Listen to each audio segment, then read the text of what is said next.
Aquí comienza Monos en Infinita.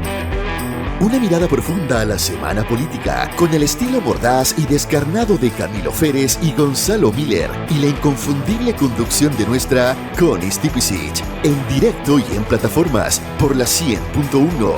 Esto es Monos en Infinita. ¿Cómo están ustedes? Muy bienvenidos. Partimos de esta edición de Los Monos en Infinita. Mis queridísimos Gonzalo Miller, Camilo Férez, ¿cómo están ustedes? Hola Connie, ¿cómo estáis? Bien, muy bien. Oye, Gonzalo. nunca mejor dicho que cuando llueve todos se mojan. Todos Así se es. mojan. Es súper democrática la lluvia. Oye, y bueno, independiente de, vamos a seguir, ¿no es cierto?, haciendo balances en la región metropolitana, las cosas no fueron para bien, digamos, tan catastróficas como de alguna manera habíamos previsto. Pero igual esto ha tenido consecuencias bien negativas. En una semana donde el presidente ha estado en gira, donde todavía seguimos sacando cuentas de lo que fueron las elecciones primarias, se vio la confirmación de la prisión preventiva del alcalde de Recoleta, hubo una querella ahí del Instituto Nacional de Derechos Humanos que ha generado polémica. Tenemos harto tema. Hagamos un orden medio cronológico, si ustedes quieren, de la semana y partamos por los coletazos de las primarias. En un balance, aquí, bueno, Gonzalo sabe mejor que nosotros, Camilo, que las interpretaciones de cualquier número que sale de una elección siempre dan para todo. ¿Ah? Todos Sí. son ganadores, todos pueden ser perdedores, etcétera, etcétera. Pero aquí, Pero la que más le gusta es la que dice que RN ganó. claro. Ahora que nos lo explique por qué. ¿Por qué es la que más te pero gusta, Gonzalo? Con la ironía del caso. ¿Ah? Claro, porque hubo primaria y obviamente que hubo primaria 20, primaria en Chile Vamos, casi 60, 40 más, ¿no? ¿Cómo se llama? Contigo Chile. Contigo Chile mejor, Contigo Chile que Mejor, era el que pacto es del oficialismo. el oficialismo, ¿no? La izquierda, antigua Pro Dignidad y Socialismo Democrático. Más la DC. Más la Más DC. la DC. Ahora después vamos a reflexionar qué tan feliz quedó la DC después de este pacto. Pero bueno, sí, hay ganadores evidentes, ¿no? Los que ganaron las primarias, pero como siempre, ¿no? Y va a ocurrir, esto es como una aproximación a lo que va a ocurrir en octubre, ¿no? Son 345 elecciones distintas, más las 15 gobernaciones, o sea, hay mucho es difícil que alguien no gane algo, que alguien no pierda algo, ¿no? Que alguien no eche de menos, tenga una derrota que le duela y por otro lado tenga una victoria que lo consuele, ¿no? Eso es así, y por eso nunca mejor dicho la frase que las elecciones no se ganan ni se pierden, sino que se explican, ¿no? Sí. Pero también juegan las expectativas que se tenía de todo. Bueno, en el caso de Renovación Nacional, y aparece con esta fuerza, ¿no? El triunfo básicamente es por lo que ocurrió en Lo Barnechea, ¿no? Recordemos que Renovación Nacional había quedado fuera del sector oriente, no tenía ninguna comuna en el sector oriente, había perdido Vitacura y Lo Barnechea, que eran las dos comunas tradicionalmente de Renovación Nacional, y eso generó, ¿no es cierto?, esta ansiedad y en general el debate y finalmente el triunfo de Felipe Alessandri. Ahora, si bien, y quiero enfocarme en esa, no porque sea necesariamente la más importante, pero se transformó en simbólica en varias dimensiones. Una, por el triunfo de Felipe Alessandri, por lo tanto Renovación Nacional, pero dos también, por la rápida imagen de aceptación, no solo de la derrota, sino de trabajo conjunto, ¿no? Ese mismo momento, ¿no? Cuando se concedió el triunfo, Carlos Ward abraza a Felipe Alessandri y le dice, me pongo detrás y vamos a trabajar juntos para tener esta municipalidad, para que siga siendo una municipalidad de Chile Vamos. Eso, primero, habla a pesar del momento, ¿no? A pesar de haber sido una disputa dura a rato, donde obviamente que el alcalde Cristóbal Lira fue decisivo en el resultado, ¿no? Su apoyo a Felipe Alessandri. Aún así, con todos esos componentes, fue procesada rápidamente por el sistema y así la coalición dice, este espíritu de coalición del que a veces se dice mucho, bueno, se manifestó, ¿no? O sea, no hubo disputa, no hubo descalificaciones, no hubo pataleta, no hubo noche de los cuchillos largos, pasó. Y cuando uno mira el resto de ahora en la imagen colectiva, obviamente lo que pasó en Puente Alto, el gran triunfo de Carla Rubilar, lo que pasó en Independencia con el triunfo de Agustín Iglesias y así en muchas comunas, ¿no? En las gobernaciones, dejaron un escenario que si uno lo globaliza es 9 triunfos para Renovación Nacional, 8 triunfos para la UDI, 4 para Evópoli Independientes, ¿no? Esa fue como la repartición, lo que tiene un correlato directo con la actual situación en términos de alcaldes y concejales, ¿no? Donde Renovación Nacional es levemente más grande, la UDI es la segunda fuerza, muy cerca de Renovación Nacional, y mucho más abajo aparece Evópoli, ¿no? De nuevo con su pretensión. O sea, no hay un cambio muy grande en el mapa, no lo hay, a pesar de que obviamente que lo emblemático juega un rol, ¿no? Desde lo simbólico, y se produjo eso en Lo Barnechea, ¿no? Esa disputa en Lo Barnechea. Ahora, digamos que esta es una elección de la cual sacar tanta conclusión es medio confuso, ¿no? Porque Sí, es no una tiene ningún elección sentido. muy focalizada o localizada,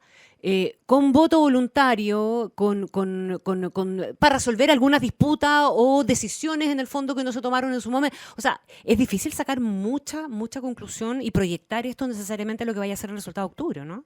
Se compite solo ahí donde los partidos no se pusieron de acuerdo, eso es Claro, lo donde primero. decidieron competir, ya sea porque no Claro, se pusieron de acuerdo lo o porque tenían, quisieron. claro, exactamente. Donde tenían legítimas dudas o aspiraciones que no fueron capaces de resolver a través de una negociación. Eso es lo primero. Con voto voluntario. Y con una asimetría, porque, precisamente por eso, porque no existe o sea, había muchos recintos dispuestos para votar, digamos, pero esos recintos no tenían ninguna relación ni con el tamaño de las comunas, ni con el tamaño de la elección. Entonces, aquí no podemos hacer mucha alquimia, decir, Claro. mira, sabéis que aquí votaron muchos, pocos, y casi todo se explica por razones que tienen mucho más que ver por que están más relacionadas con el día antes de la elección que con el día después de la elección. Por ejemplo, tú puedes tener mucha votación porque competiste en muchos lugares. Claro. Por ejemplo, el caso de la ADC. A la ADC le fue súper mal, pero sacó muchos votos. ¿Ah? Y luego viene la segunda derivada, que es que aquellos que ganaron su nominación y por lo tanto van a ser candidatos, no necesariamente quedan bien aspectados para ganar luego la elección. El caso de Carla Rubilar en Puente Alto, de hecho, ¿verdad? Puede tener la competencia de Osandón y hasta ahí nomás llegó la aspiración. Claro, salvo el caso de Lo Barnechea, probablemente, que donde efectivamente esta primaria, salvo que pase algo muy extraordinario, era la elección, ¿ya? En las demás, no necesariamente el que ganó va a ser el que gane la elección municipal. Bueno, tiene razón Camilo. De hecho, sí, bueno, no son las mismas comunas, pero las primarias anteriores, si uno mira las primarias anteriores, que fueron con aún más baja participación, y en eso es bueno tener una perspectiva, ¿no? Aquí y las imágenes de colegios semivacíos, ¿no? De manera permanente. Si alguien estaba esperando que fueran a votar, no sé, varios millones, no, esa expectativa era irreal, ¿no? O sea, ya en la elección primaria anterior municipal había votado un poco más del 4% de las personas. En la anterior a esa había votado cerca del 5%, y de hecho en esta oportunidad, que fue el 6,1%, es superior a lo que veníamos, pero todavía en un margen inferior. Una primaria con buena participación roza el 10%.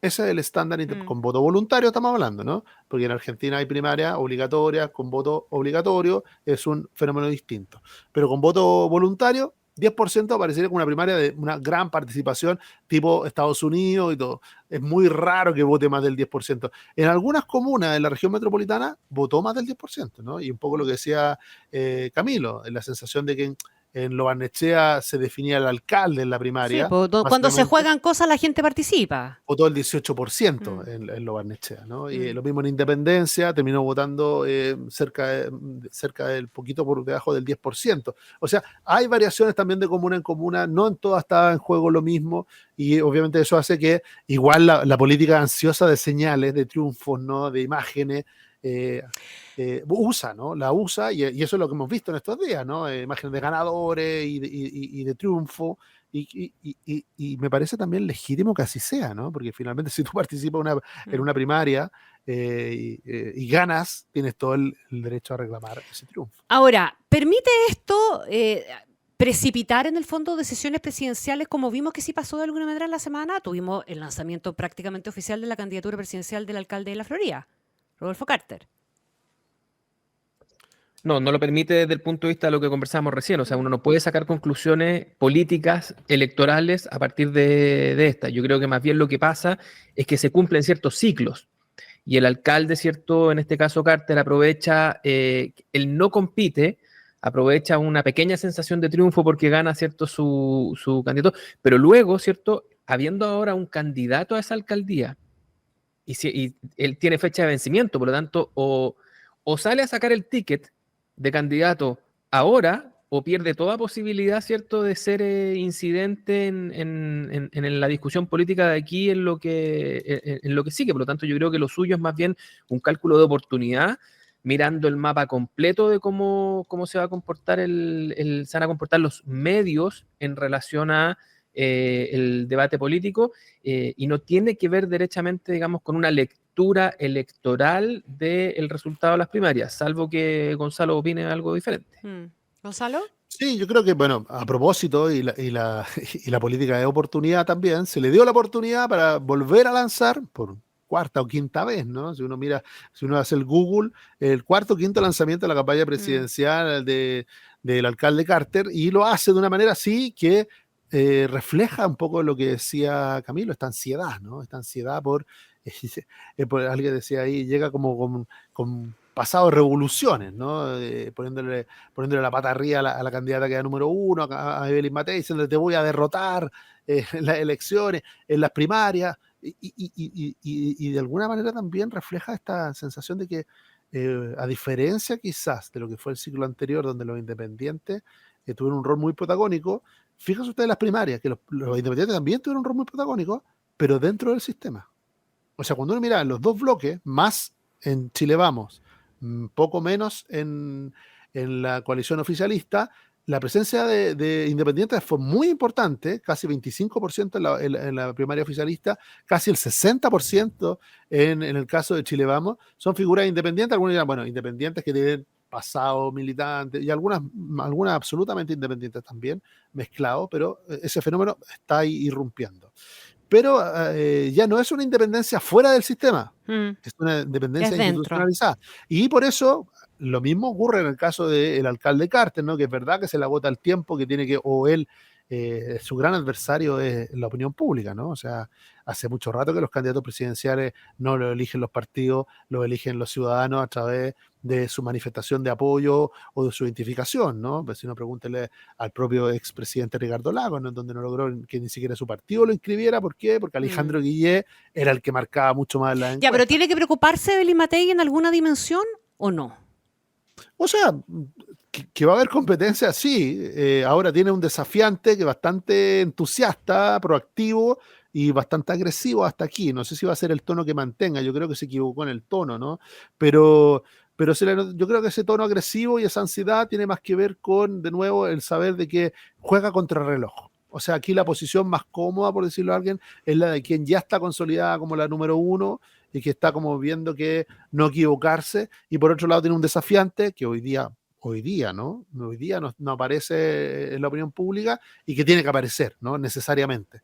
Porque yo creo que los partidos, si hay algo aprendido, no van a usar la primaria para debilitar sus opciones, sino que para fortalecerla. La manera de fortalecer una opción presidencial es que compitan candidatos realmente competitivos, o sea, que realmente tengan una fuerza, que realmente representen un sector de la sociedad y no solamente que quieran ser candidatos. O sea, estamos dejando fuera a París y estamos dejando fuera ese grupo de gente, Camilo. No estoy seguro que se haya equivocado en el tono, porque es de la naturaleza del desafiante, ¿cierto? Ofrecerle algo al sistema. Cuando el sistema ya está franjeado y uno está sacando las cuentas y las encuestas salen a preguntar por aquellos candidatos que hoy día son los más probables, que ya están declarados y suma y sigue, digamos, cada actor tiene que buscar algún grado de tensión que le permita estar dentro de la conversación. Y por lo tanto, creo que más que una ansiedad que puede tenerla, y no estoy diciendo que no la tenga él, el hecho de que él no es el candidato de ningún partido para representarlo en una hipotética primaria de Chile Vamos, él va a requerir dosis más elevadas de tensión, va a requerir ponerle más longanizas al asado. O sea, va a ser una pulga en la oreja de Evelyn Matei, digamos. Claro, y va a ofrecerle de alguna manera porque aquí los que te ponen adelante, digamos, son los medios. Y por más que se hayan modificado, que las redes sociales y todo eso, y que la oferta hoy día sea muy amplia y variada, digamos, se requiere de alguna manera que los medios de comunicación validen tu condición de candidato. y que te traten como tal. Y por lo tanto hay algo que ofrecerles. Y en definitiva, cuando la competencia ya está franqueada, el ofrecerle un poco más de polémica, un poco más de tensión, puede ser interesante, por lo menos para algunos segmentos y para algunos medios.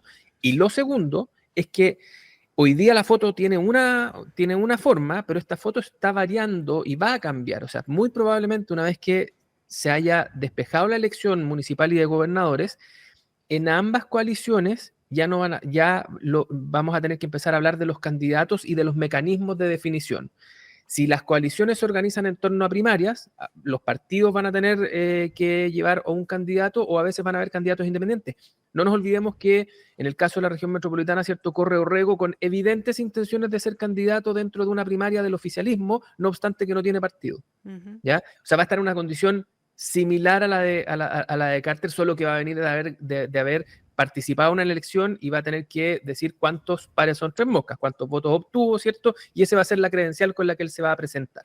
Pero entonces, falta todavía, ese mapa todavía se está llenando y yo creo que Carter, no estoy diciendo que esta sea una estrategia ganadora, pero es la que tiene. Y por lo tanto está haciendo lo que puede hacer y lo que debe hacer en este contexto. Sí, el punto era que el tono es importante porque finalmente en el mapa o en el radar que tiene la ciudadanía te ubica en un lugar, ¿no? Y el tono y el discurso, a mí me lleva a suponer de que él le va a pedir una primaria a José Antonio Kast, ¿no? Porque es un tono y un discurso muy parecido al de José Antonio Kast, ¿ah? Que lo ubica fuera de Chile Vamos. Sí, por eso digo yo que el tono es relevante, ¿no? Cuando el nivel de agresividad respecto de los partidos de Chile Vamos es algo que ha explotado mucho José Antonio Kast y que por lo tanto naturalmente la gente lo lleva a decir, a mirar con simpatía. Ahora habría que ver si hay espacio para una primaria Kast-Carter, ¿no? En ese polo, además de una primaria que eventualmente que pudiera tener Chile Vamos. Recordemos que no es el primero, y quiero ponerlo en perspectiva, Johannes Kaiser, el diputado, también le pidió a Chile Vamos ser parte de su primaria, ¿no? Pero ahí ni siquiera le dijeron que no.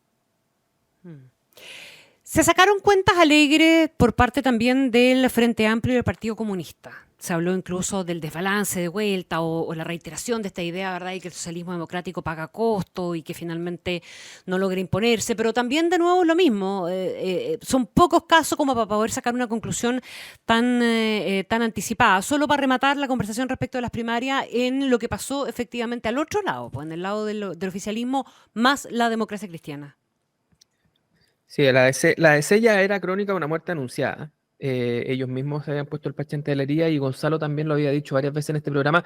Ojo que aquí el que más defiende y el que, a diferencia de lo que estábamos hablando recién con Carter, que no tiene una estrategia nítida respecto de cómo lo va a resolver. O sea, hay algunos que se descolgaron antes, otros que decidieron, y hay algunos que ya están anunciando por la prensa que van a crecer a costa del gobierno. O sea, hay todo tipo de tesis respecto a un partido que primero que todo se dividió, que hoy día su electorado tiene figuras esparcidas dentro del partido y fuera del partido en coaliciones distintas, pero de alguna manera repartiéndose la misma torta. Yo le pondría harto ojo, por ejemplo, me parece súper interesante lo que va a pasar en Renca. En Renca van a competir dos exdemócratas cristianos. Uno va a competir por el desgaje demócrata cristiano a la derecha y otro por el desgaje demócrata cristiano hacia la izquierda, ¿ya?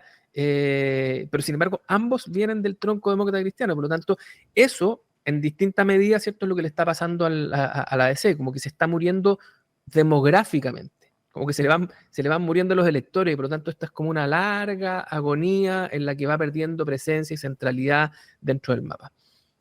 Aunque, y respecto de los partidos, más bien del ex apruebo dignidad, yo también diría, no saquemos conclusiones apresuradas de esta elección. O sea, una de las conclusiones era que a un año del caso Convenio, el Frente Amplio, Revolución Democrática, y todo el mundo se había salvado. Se dio de alta y resulta que ahora están allanando las dependencias de la gobernación de Valparaíso y podríamos seguir con el tema. Claro. O sea, noticia en desarrollo. Lo que sí creo es que el Frente Amplio debiera transparentar, o más bien el socialismo democrático debería preguntarse por sus estrategias electorales, porque creo que en la planilla Excel, desde las primarias anteriores, pasando por el proceso constituyente, el Frente Amplio viene demostrando que hace mejores cuentas y saca mejores, y que negocia mejor, de nuevo, el día previo de la elección. Y eso yo creo que le reditúa. No sé si tenéis la misma impresión, Gonzalo, pero da la impresión de que la elección, este tipo de elecciones le son más naturales, mientras que al otro lado siguen todavía esos resabios de las elecciones con binominal. Como que siguen tratando de no tener competencias fuertes, siguen tratando... Sí, es notable eso, que la cultura universitaria de asamblea electoralmente le está rindiendo mejores resultados, porque si uno mira en términos globales de todos los votos, a pesar de que es un error, porque no se compitió, como dijo Connie, en todo el país, y todo, pero si uno mira dónde se decidió competir, ¿no? En esas 60 comunas, el socialismo democrático obtiene casi el 50% de los votos. Ujú. O sea, debería haber tenido una victoria arrolladora. Porque después viene los independientes con un 22 y recién viene el Partido Comunista y el Frente Amplio con otro 22-25. ¿Ah? O sea, casi la mitad de los votos. Pero el Frente Amplio decide no competir en todas las comunas, solo compite donde va a ganar, nada más. Y lo hace de manera excluyente.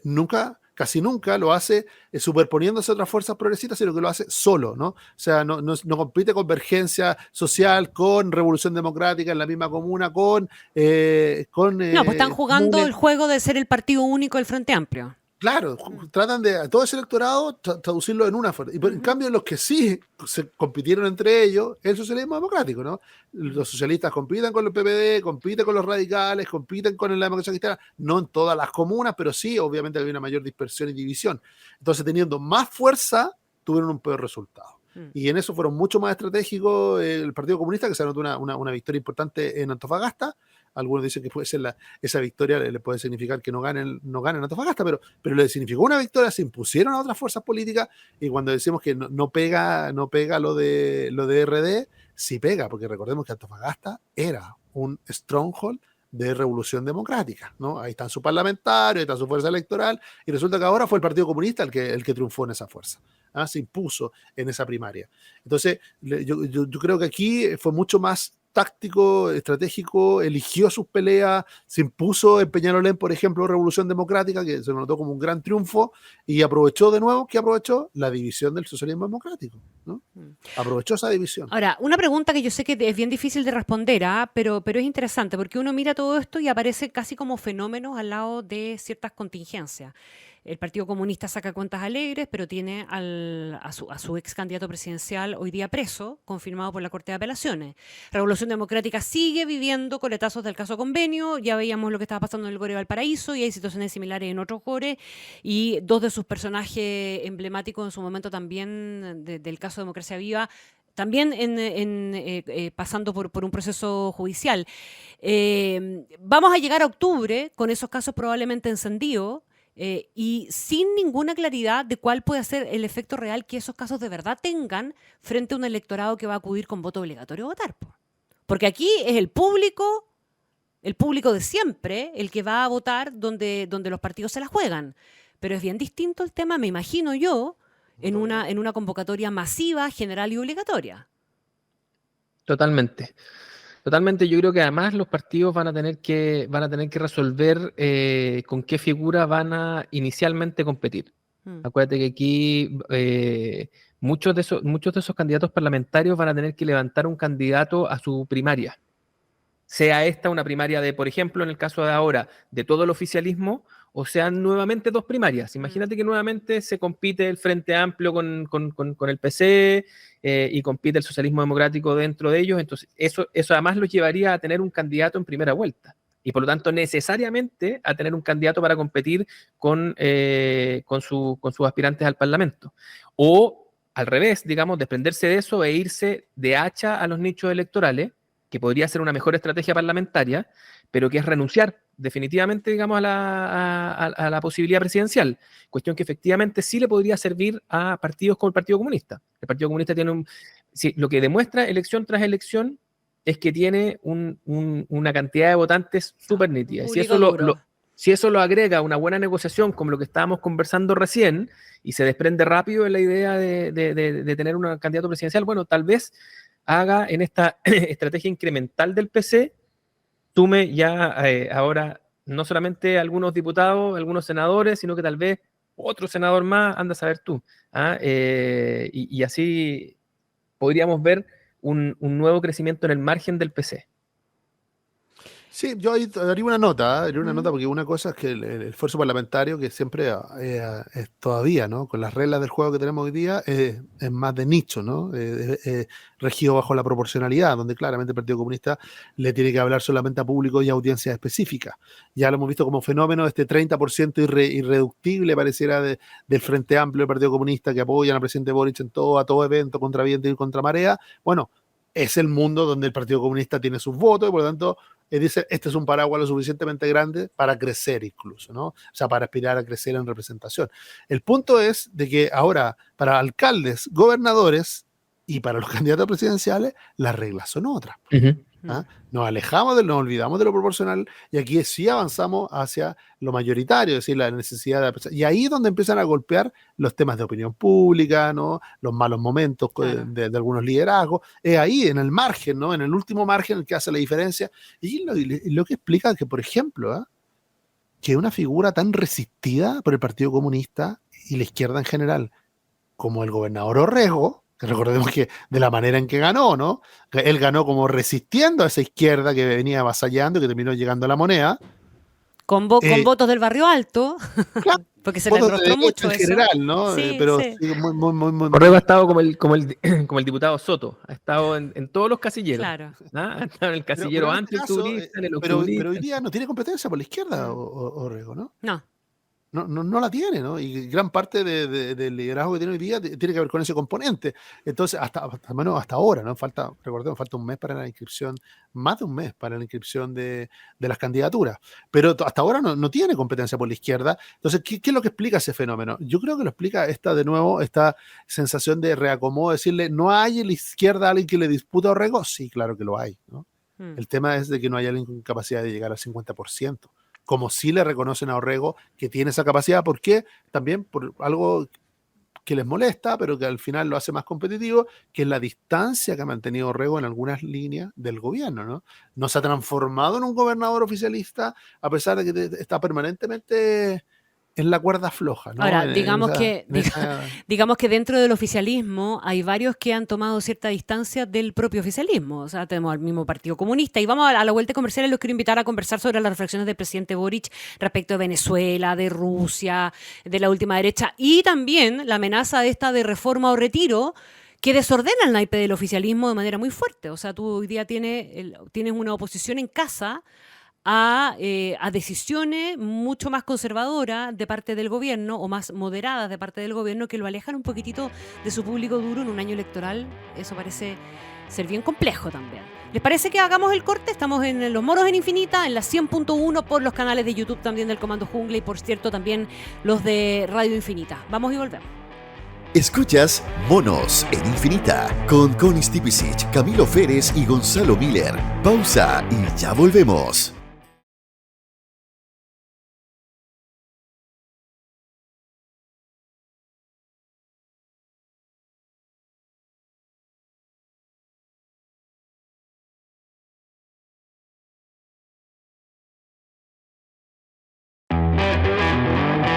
Estamos de vuelta con Monos en Infinita, junto a Connie Stipicic, Camilo Férez y Gonzalo Miller. Seguimos con Los Monos en Infinita, Gonzalo Miller, Camilo Férez. Habíamos hablado de meternos también en las diferencias dentro del oficialismo o entre sectores del oficialismo y el presidente, particularmente el presidente Boric, a propósito de varias cosas. Está el presidente en gira y en el contexto de esta gira por Europa habló sobre Venezuela en una entrevista en la Deutsche Welle, diciendo que Venezuela tenía algunas debilidades institucionales, por decirlo en simple, y también hizo esta referencia a Rusia en una cuestión que siempre ha llamado la atención, de que el Partido Comunista y sectores de la izquierda defiendan tanto a Rusia y al gobierno ruso, particularmente respecto de su guerra con Ucrania, etcétera, cuando hace mucho rato que Vladimir Putin dejó de ser comunista, ¿o no? No, completamente. No es la Guerra Fría la que define hoy día o por lo menos no es esa Guerra Fría la que define los bloques a nivel político mundial. No es la izquierda y la derecha, no es el socialismo y el capitalismo, es básicamente China y Estados Unidos, la Ujú. guerra por la hegemonía, y por lo tanto yo creo que muchos de los que se alinean hoy día con Rusia más bien tienen este tic del no alineado, es decir, este tic anti-norteamericano, el hegemón, que ese sí se arrastra con notas desde la Guerra Fría, que una conexión directa entre las políticas de Putin y las expectativas de la izquierda del mundo. O sea, creo que lo que dice el presidente es de difícil comprensión, pero vale la pena entrarle ahí porque algo hay, efectivamente. Ahora, el presidente dijo eso, pero también se fue contra la ultraderecha en Europa, se paseó por todos los ámbitos y por lo tanto despertó todas las pequeñas diferenciaciones que podría haber despertado en su coalición en esta gira. Además de darle carne a José Antonio Kast para que lo llame de vuelta, lo echa de menos José Antonio Kast, lo quiere aquí. ¿Ah? Lo quiere de vuelta en la gira estudio. Sí, lo quiere de vuelta lo antes posible. Oye, pero para ordenarlo un poquito, quedémonos primero con el efecto en casa de sus reflexiones respecto de Venezuela y de Rusia, y después dediquémonos un poquito al tema de la ultraderecha, que yo creo que también tiene bastante carne por sí sola. No hay ninguna novedad, Gonzalo, en escuchar al presidente criticar a Venezuela o criticar a Rusia y darle puntos a Ucrania en esta pasada, ¿verdad? Porque lo ha hecho en el tiempo, ¿no? Así como ha criticado a Nicaragua y a otro, bueno, Nicaragua y qué más, Venezuela y Rusia, Cuba. Esos son, y Cuba. Siempre ha tenido permanentemente una mirada medio crítica respecto de eso. Pero de vuelta, sin asco, desde el Partido Comunista y desde sectores de la izquierda, le contestan nomás, po. Y se manifiestan en desacuerdo con él. Yo creo que aquí hay la exacerbación de dos fenómenos, ¿no? Uno, lo conversamos a propósito del 1 de junio, ¿no? De la cuenta pública, que es el surgimiento dentro de las filas del oficialismo de cierta distancia, ¿no? Si ya no tengo por qué estar de acuerdo con todo lo que dice el presidente. Y si hay algo que considero que atenta contra mi propia identidad política, en este caso el Partido Comunista, lo voy a manifestar, voy a discrepar, y me parece que el gobierno al final se pisa la cola, porque recordemos que teníamos lunes y martes la vocera del gobierno pidiendo que se respetara la política del presidente en materia internacional, ¿no? Que se respetara las opiniones, que no se hiciera mella del liderazgo internacional del presidente respecto de las críticas de Evelyn Matei y la ingenuidad con la cual se actuaba con Venezuela y del propio José Antonio Kast. Y resulta que llegamos al miércoles con que ahora los diputados de su partido salieron a contradecir al presidente diciéndole que no podía hablar de esa manera de Venezuela y tampoco de Rusia. Y quiero detenerme en este último país, ¿no? Porque es evidente hace mucho rato que no es Vladimir Putin un representante del Partido Comunista ni de la ideología comunista, es uno de los grandes privatizadores de Rusia, ¿no? Más allá que se le haya entregado a los oligarcas y todo, no hay ninguna política que uno le diga llegar que ideológicamente en una cercanía. Entonces uno se pregunta, ¿dónde está la cercanía? ¿Es que es solamente desconocimiento? ¿Es solamente...? A mí Lautaro Carmona una vez se lo pregunté directamente, y dijo que el vínculo era el vínculo histórico del Partido Comunista chileno con el Partido Comunista ruso, que no era directamente con Putin. Ya, pero el partido... Pero claro, pero es una disquisición que nadie hace en público, digamos. No, y aquí nadie le está reclamando al Partido Comunista ruso, que hoy día es inexistente, ¿no? Al menos en una autocracia como Rusia, donde Vladimir Putin concentra todo el poder, ¿no? Aquí la disputa es directamente contra Putin, y la reacción es la del Partido Comunista defendiendo a Putin, ¿no? Y defendiendo lo que él está haciendo, y su posición además en la guerra con Ucrania. O sea, ¿por qué se embarca en eso? Y yo creo que eso amerita una reflexión, porque en el caso venezolano, uno dice, mira, hay una sintonía ideológica, pero también económica. En el caso de Cuba hay una sintonía política, pero también económica, ¿no? Vemos permanentemente desfilar a los dirigentes del Partido Comunista, visitar Caracas, visitar La Habana. Y con Rusia, si no es ideológica, ¿de qué tipo es la simpatía? ¿O no nos hemos enterado del término de la Guerra Fría?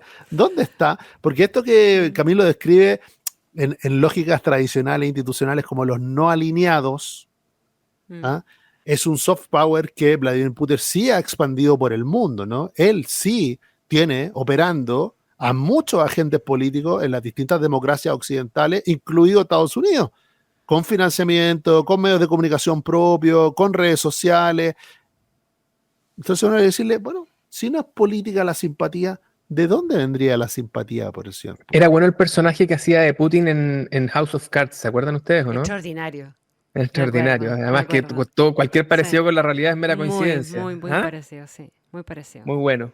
Mm. Oye, eso es así, pero el hecho de que el PC se envalentone, digamos, cada vez más en marcar esas diferencias, más allá de a dónde nacen, puede ser que nazcan de donde dice Gonzalo y que hayan cositas patrimoniales, digamos, de por medio.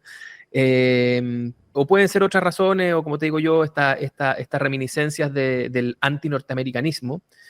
Pero ¿por qué el PC hoy día sí agarra el pandero y sale a pegar? Es porque, me van a perdonar la autocita, es porque ya no estamos ni en el gabrielismo ni en el antigabrielismo, sino que estamos en el postgabrielismo.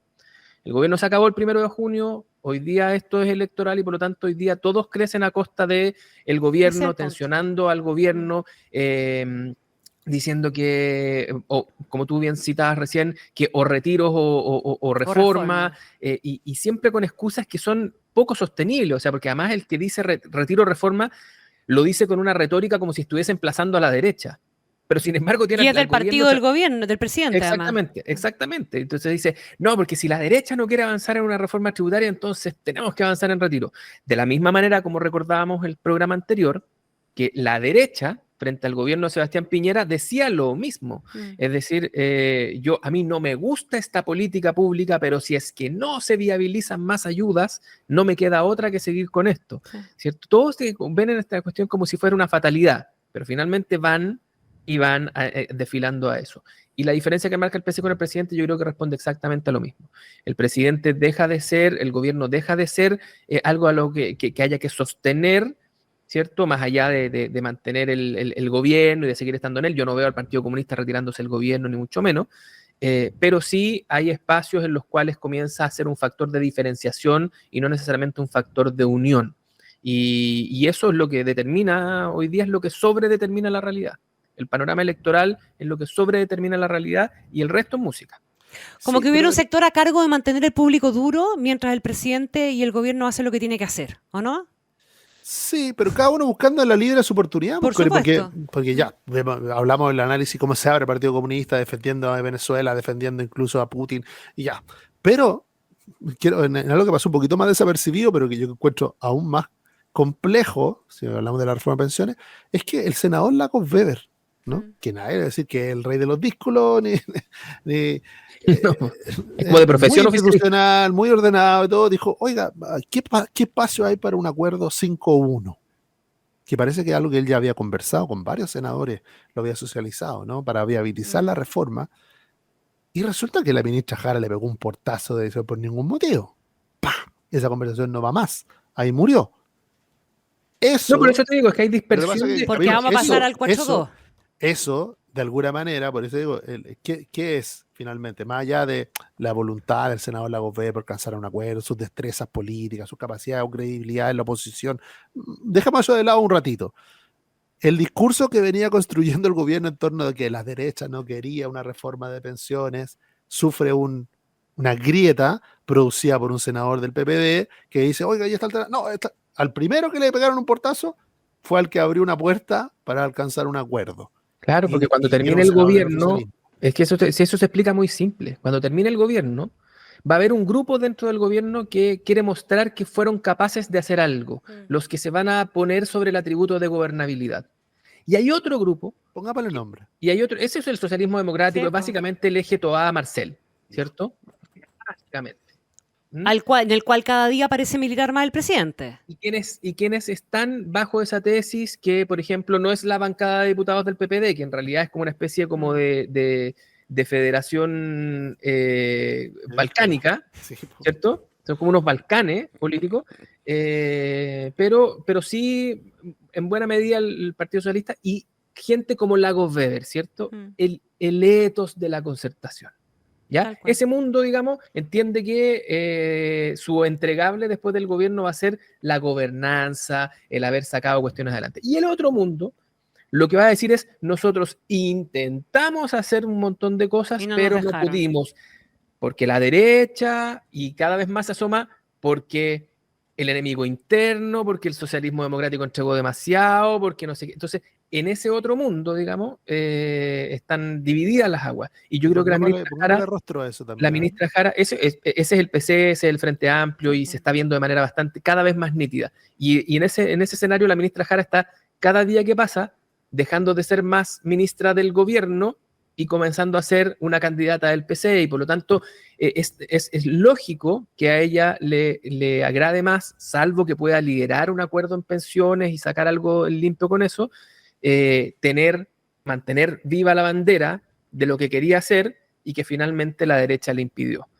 Porque ese discurso rinde. Piensa tú que, de hecho, ni siquiera es un problema solamente de las izquierdas. La Concertación gobernó durante los 30 años, echándole la culpa a la minoría que tenía respecto de todas las decisiones que hacía, y con eso dejaba tranquilo a sus díscolos internos, diciendo, si nosotros queríamos hacer esto, pero la realidad tuvimos que negociar porque los senadores designados... Los enclaves autoritarios. Los enclaves autoritarios, ¿cachai? Entonces, el empedrado siempre te ayuda a encontrar un motivo y una razón, y eso es más viejo que el hilo negro. De hecho, yo creo que formalmente estamos a poco de que sea el ministro Marcel el que pase a liderar la reforma de pensiones de vuelta. Claro, porque si este escenario es así, tenemos a una candidata ministra, y cada vez más candidata, menos ministra, pero resulta que para ser candidata tiene que llegar a noviembre, ¿no? Tenemos la reforma de pensiones entre medio. Está difícil que la lleve adelante. Está difícil, sí. La ministra Jara, está difícil que la suelte también. Yo creo que no va a ser tan fácil llegar y soltarla. Yo creo que el superministro, hasta la altura, a ver si vuelve por sus fueros, Marcel. Super Mario. Super Mario. Un nuevo Super Mario. Super Mario Bros. ¿Por qué? Porque la negociación multinivel o ramal la va a tomar Hacienda. La reforma del CAE la va a tomar Hacienda. Ya lo tomó. La reforma del pacto fiscal, naturalmente, Hacienda. La reforma de pensiones, Hacienda. Yo creo que esa concentración habla primero. Bueno, ¿y por qué entonces van contra los retiros? ¿Y por qué van a favor de los retiros? Porque el que se va a quedar con el timbre y la campanilla de este mundo va a ser Marcel, y por lo tanto van a crecer a costa ¿de quién? De Marcel.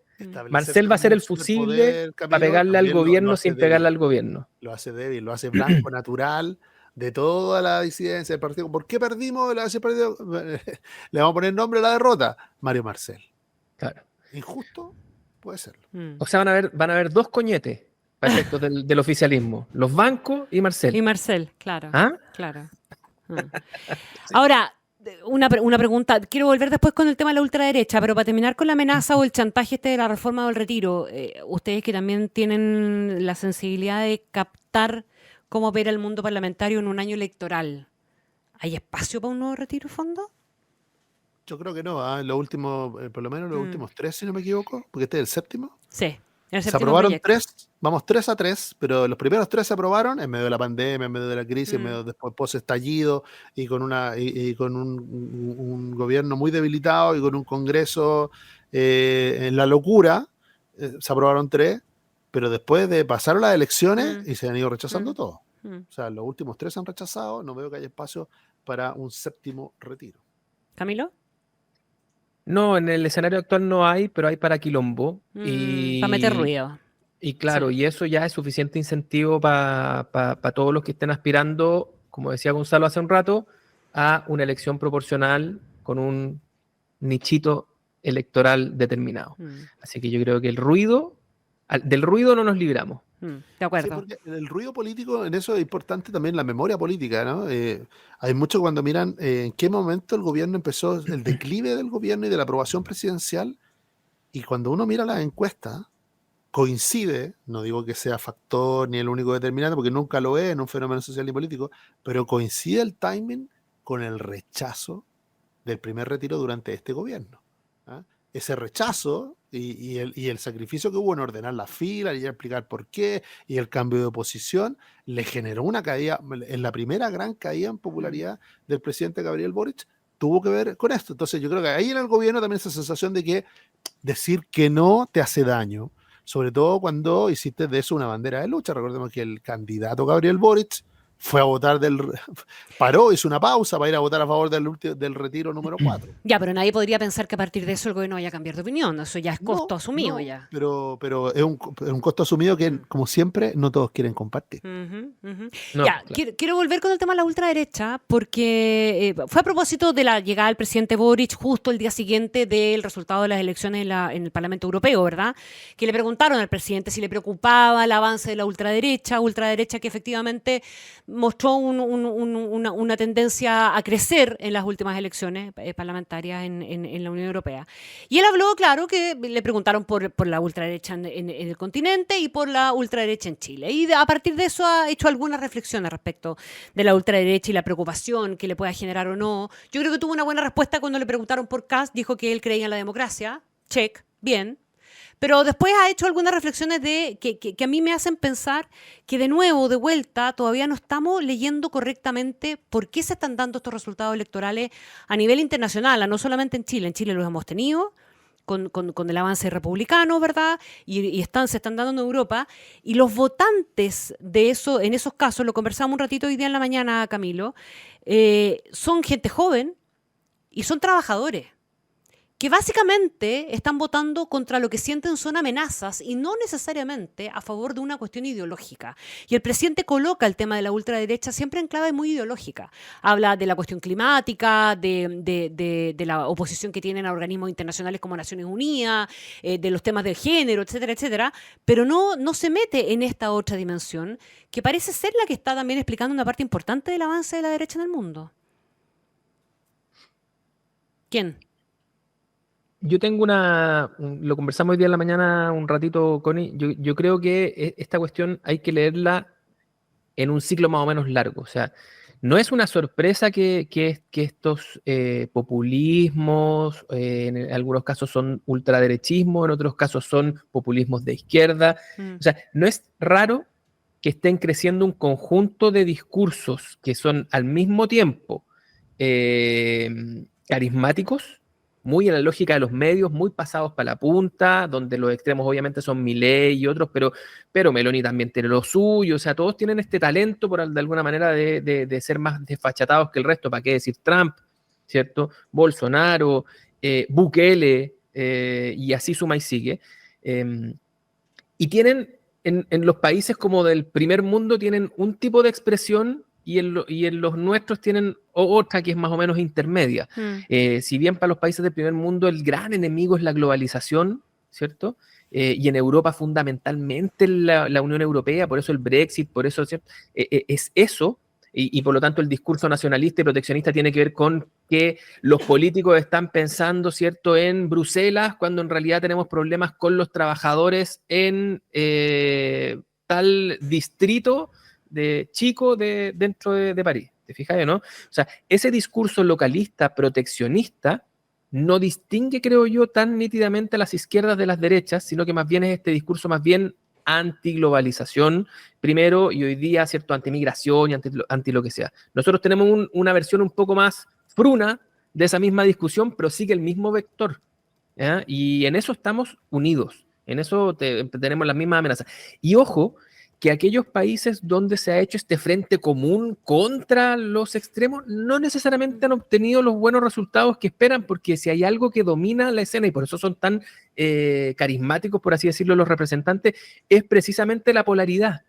Y cuando tú cristalizas esa idea de que eres el mainstream, sí, nosotros somos todos los moderados y en realidad estamos aquí, es probable que te adelanten por la izquierda o por la derecha, claro, cualquiera de las alternativas más polares. Por lo tanto, esta tesis de que se desdiferencien las centroizquierdas y las centros-derechas, no creo que sea necesariamente la mejor manera de combatir los extremos. Estoy de acuerdo. Gonzalo. Bueno, son fenómenos globales, ¿no? La preocupación es que lo tendemos a leer, y yo creo que parte del error es como izquierda, derecha, y si algo surge más allá es extrema izquierda o extrema derecha. Y realmente las fuerzas y la dinámica que está produciendo no tienen que ver necesariamente con eso, tienen que ver con esta polarización, ¿no? Recordemos que son los mismos. Con la polarización en un contexto de problemas similares, ¿verdad? Seguridad, sí, claro, narcotráfico, migración, etcétera, etcétera. En un mundo global, claro, mira, de la mano de problemas de migración, problemas de seguridad y todo, surge, ¿no? el fenómeno por un lado. Con la sociedad donde aparecen, cambia el menú, cambia la agenda de temas, aparecen también por el otro lado, ¿no? Como respuesta. Hay un libro, compré hace poco, bueno, ¿sabes qué se llama? La rebeldía se volvió de derecha, dice este autor. Es un autor muy interesante, un doctor en historia argentino, ¿no? Pablo Stanofsky, que se hace cargo a propósito de Milei, a propósito también de lo que está ocurriendo en Europa y de lo que estamos viendo en nuestro país, que claro, aparece como lo que decía Camilo, ¿no? El mainstream se transforma en algo, el sistema político, y aún peor, a veces como diciendo, nosotros somos la democracia, entonces naturalmente deja fuera de la democracia a estos grupos, ¿no? O como contrario a la democracia, cuando debiera tratar de institucionalizarlo, someterlo a las reglas, ¿no? Y así van a llegar a Bruselas, ¿no? Todos estos europarlamentarios, incluso los de Se acabó la fiesta, ¿no? En España, ¿no? Que dice que iban tenían dos propuestas los de Se acabó la fiesta, que sacaron 800.000 votos en España, mayoritariamente de jóvenes. Meter preso a Pedro Sánchez. Esa era la propuesta. Y lo segundo, ya ni me acuerdo, pero era una locura. Entonces uno dice, ¿por qué esos fenómenos? Son, claro, son votos de castigo, ¿no?